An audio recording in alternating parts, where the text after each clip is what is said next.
বুঝলি দীপু? হ্যাঁ বলো মিস্টার। এই মারাঙ্গুরু প্রতিষ্ঠার ব্যাপারটা সন্ধ্যেবেলা করলে ভালো হতো না? মারাঙ্গুরু প্রাণ প্রতিষ্ঠা করতে গিয়ে আমাদের প্রাণ পাখিটাই খাঁচা ছাড়া হয়ে যাবে, আবার সেটাকে খাঁচায় প্রতিষ্ঠা করতে হবে। কিন্তু একটা মুশকিল আছে, আমাদের প্রাণটা তো আর মারাঙ্গুরুর প্রাণ নয় যে যখন বেরিয়ে যাবে আর আমরা আবার সেটা প্রতিষ্ঠা করে বসবো। এটা তুমি যা বলেছো প্রবুদ্ধদা। গরমে আবার বিরিয়ানি যা সব অর্ডার হয়েছে আনার, এই বাবু বেচারা এই গরমে হিমশিম খেয়ে যাচ্ছে সে সমস্ত জোগাড় করতে। তখন থেকে তোদের দেখছি মিলা কথাটা ভুলে যাচ্ছি। একটু ঠাকুরের সামনে দানা এই যে খাবারের কথাটা ভুলতে লাই, সেটা কি তোরা জানিস লাই? এবার যদি মারাঙ্গুরু গুছাটা করে লাই।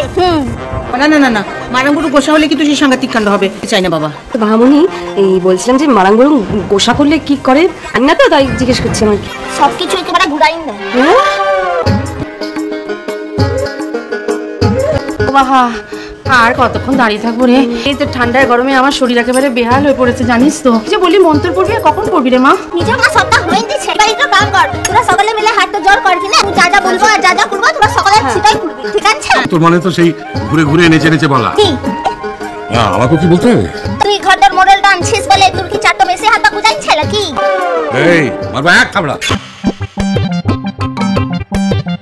কিভাবে কথা বলতে হয় কোনো জ্ঞান নেই, অবদার্থ কথা। বাবু একটা পড়তেই না আমার মন্ত্রটা পড়বো, তোর আগুতে গালাগালটা দিয়ে আমার মাথাটা গরমটাও পুড়িস।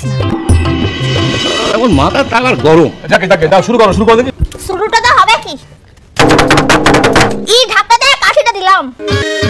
আচ্ছা আমি বলছিলাম যে একটা কথা বলবো। কি বটে? এই যে মারাঙ্গুরুর প্রতিষ্ঠা নিয়ে যে এত সব আয়োজন, পুজোর সময় সবাইকে তো থাকতে হবে নাকি? এটা থাকাটা হবে, কিন্তু ঘরের মডেলটাকে দেখ না, দাদা ভাইটাকে পাঠাই দিয়েছে বিরিয়ানার লিখে। বিরিয়ানি কে বলছে বিরিয়ানার লিগে? ওই কি হলো?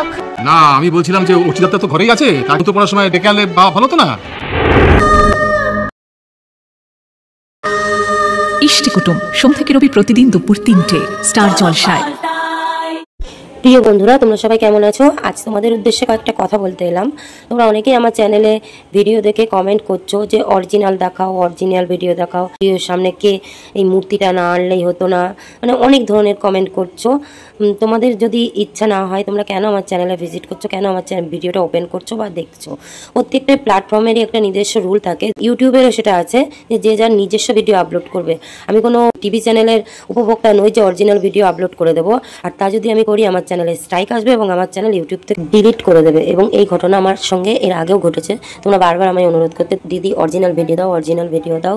তো তোমাদের কথা শুনে আমি দু একটা আমার চ্যানেলে অরিজিনাল ভিডিও দিয়েছিলাম, যে কারণে আমার চ্যানেলে প্রচুর স্ট্রাইক এসেছিলো, একসঙ্গে অনেকগুলি স্ট্রাইক এসেছিলো এবং এক সপ্তাহের মধ্যে আমার চ্যানেলটা ইউটিউব থেকে ডিলিট করে দেওয়া হয়েছে।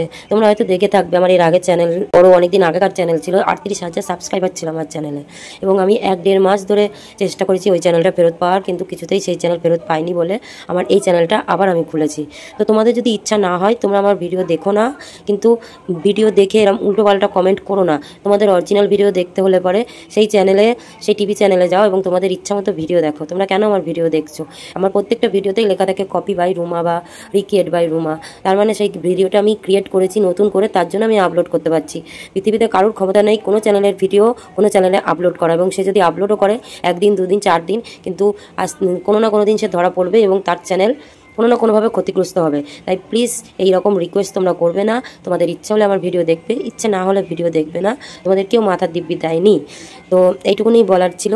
সবাই ভালো থেকো, সুস্থ থেকো, টাটা, বাই বাই।